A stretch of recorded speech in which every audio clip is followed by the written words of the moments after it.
Hey guys, we're going to look at the invoicing module today.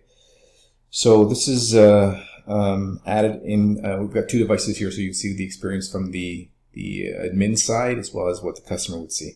Okay, we've got an image here on the admin side, the left device that says invoicing. Obviously you can change the image to say whatever you want, but image is not available on the customer facing device. You can see this starts right here. So this is how the admins would be able to add the invoicing right from within their app. This is the same invoicing feature that you have in your back office, but now it's also embedded inside of the app.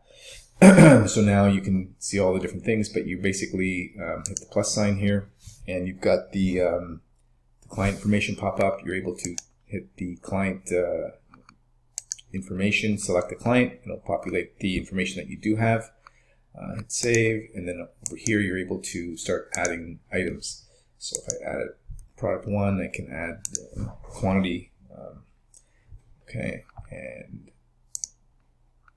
save. And then obviously in your options, you're able to change the dates, the currency, all the different things, the taxes. You can do all of that. You can send it right from here as well. So the email will go, an email will go to your client, and it will also show up inside of the client's app.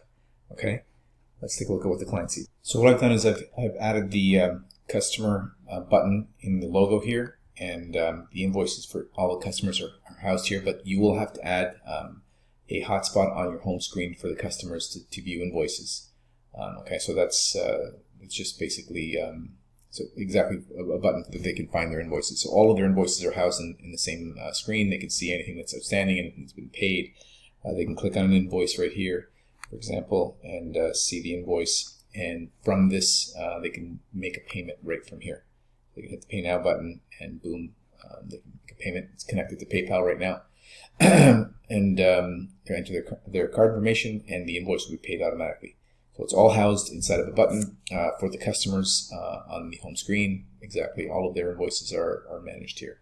That's it. It's a great little tool for service businesses. If you guys have any feedback or questions, please let us know. Thanks.